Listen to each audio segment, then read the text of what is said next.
At ngayong umaga, itutuon natin ang ating pansin sa isang lumalaking pandaigdigang krisis na nagbabanta sa ating kalusugan, ating kapaligiran at ating kinabukasan. Ang polusyon ng tubig.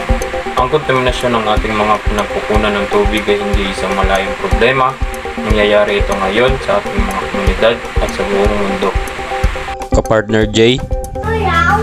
Magandang araw. Ako si Patrick J. L. Bandayanon.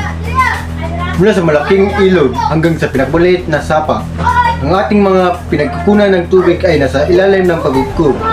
Ang basura mula sa industriya, ang pag-agos mula sa agrikultura, at ang hindi ginagamot na dumi sa alkantarya ay naglalarawan sa ating mga daluyan ng tubig na humilika ng isang tahimik na mamatay na nakakaapekto sa lahat ng bagay, mula sa pinakamaliit na mikroorganismo hanggang sa mga populasyon ng tao. Ang mga kahihinatnan ay nakakapinsala. Nakita natin ang isang malinaw na halimbawa ng problema. Ang ilog na ito na dating pinagkunan ng buhay at kabuhayan para sa komunidad ay ngayon ay puno ng plastic waste at minado ng kemikal mula sa industriya.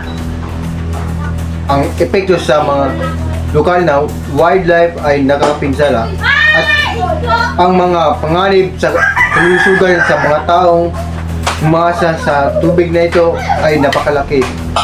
Balik sa iyo, kaibigan. Ang problema ay hindi nakakulong sa lokasyong ito.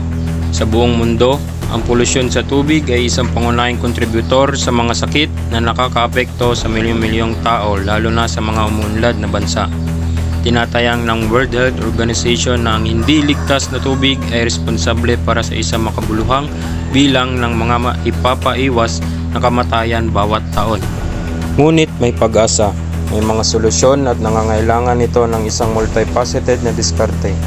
Kailangan natin ng mas mahigpit na regulasyon sa paglabas mula sa industriya, mga sustainable na kasanayan sa agrikultura at pamuhunan sa infrastruktura ng paggamot ng wastewater.